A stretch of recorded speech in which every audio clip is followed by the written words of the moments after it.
Hello everybody, the Law and Gnome is here. What the hell's that? It takes your MP3s that you download live off the internet and transforms them into this song.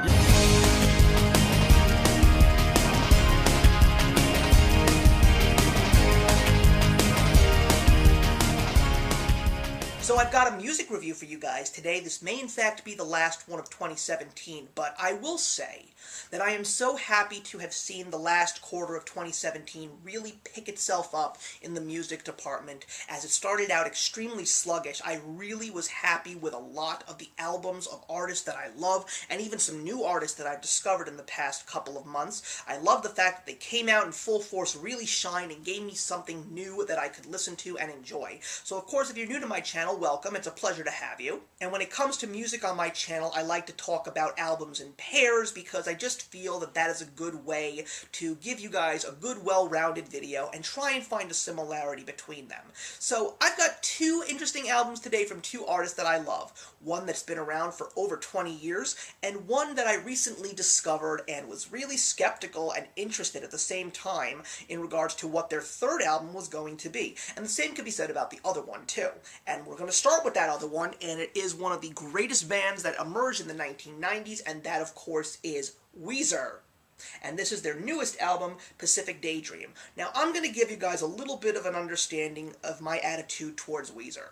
I loved them when they first came out in 1995, then they had that long hiatus and they came out with the Green Album in 2001, and then after that, there was a slew of Weezer albums left and right. So many different releases over the last 10-15 years. And the problem with that was the fact that I felt that they were cranking them out way too quickly and there just wasn't as much substance in a lot of these albums as there used to be in their first three. And when their last album came out, which was called the White Album, I actually had said in my video that I'm probably going to be jumping off of the fan train of Weezer because I'm just not enjoying what they've been giving me.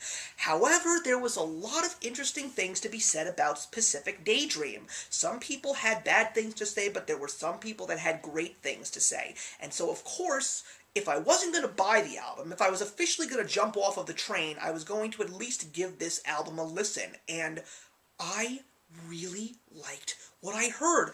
It reminded me of a Weezer sound that had long been since forgotten from the Green Album. That good old-fashioned fun sound that had a lot of 1950s and 60s elements in their music, and just songs to hum along to, smile to, enjoy them while you're driving around in your car. Pacific Daydream has that, and I think that this is one of the best albums to come out in 2017. There are really good songs on this album, especially since when I remembered listening to the 2001 album, how my mother actually said, wow, they sound like the Beach Boys. Well, lo and behold, track 2 on this album is called The Beach Boys, and you hear a lot of Beach Boy sound within the album itself. There are so many great songs to enjoy here. I love Feels Like Summer. I love Happy Hour. I love Weekend Woman. I adore Sweet Mary. I love Any Friend of Diane. There are just so many great songs on this album to enjoy. I think if there's anything that I can say that's bad about this album, it's the one song, which is track 6, and it's called Hubie Blitz. While it still does capture that great 1950s, 1960s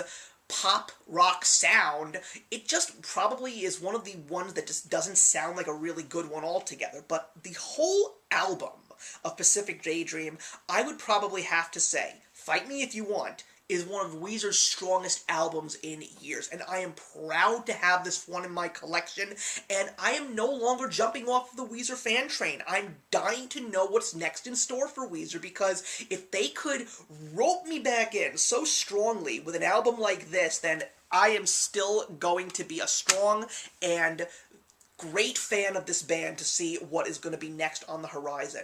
The second album that I want to review today is one that I did not know was coming out, and quite frankly, I was so happy when I found out that it was, and it is the third album of Walk the Moon, one of the newest additions to the mainstream music scene that emerged last year and the year before with their strong single Shut Up and Dance from their album Talking Is Hard. This is their third album, as a matter of fact, not their second second album. I actually heard their first album, and I have to admit that I wasn't a big fan of it as I was with Talking Is Hard. But one of the things that I was really curious about was when Walk the Moon announced that their new album was coming. I didn't know when it was going to happen. I thought it was coming out next year, but apparently it was this year. They gave their fans a warning, saying that this album was not going to sound like the last one. It's going to sound very different, it's going to sound very dynamic, and it's going to have a lot more experimentation going on. And lo and behold, they did not lie. There is a lot of interesting work in this album. It's not the most perfect album that I've listened to. If I were to rank it, it would be one of the better albums of the year in my top 10, but not my top 5. But there are so many different sounds. Each song is very different from each other. They capture that 80s new wave synthesizer sound full force. They did that a little bit on Talking Is Hard, but my god, they capture it so much in What If Nothing. That is the name of this album. It's a clever name as well, and my goodness, the cover is absolutely gorgeous. They've definitely picked up on the new wave, but they've mixed in a little bit of progressive with a little bit of techno, and there are some very good songs on this album. The single 1 Foot is very good. It's also got a very positive message along with it. Kamikaze is a very interesting song. It has a little bit of a reggae beat to it, which I think is very clever. There's also Can't Sleep, Wolves. My favorite song on this album is All Night. It sounds like something from Phil Collins or Genesis. I don't know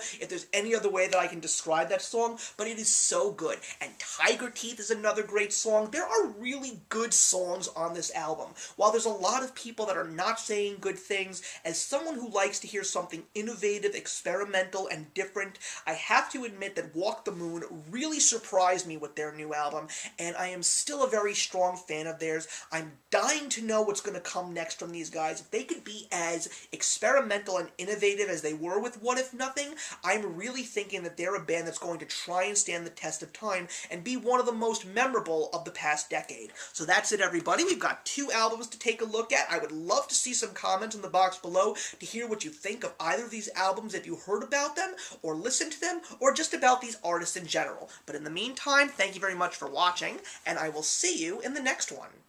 On Blueberry Hill.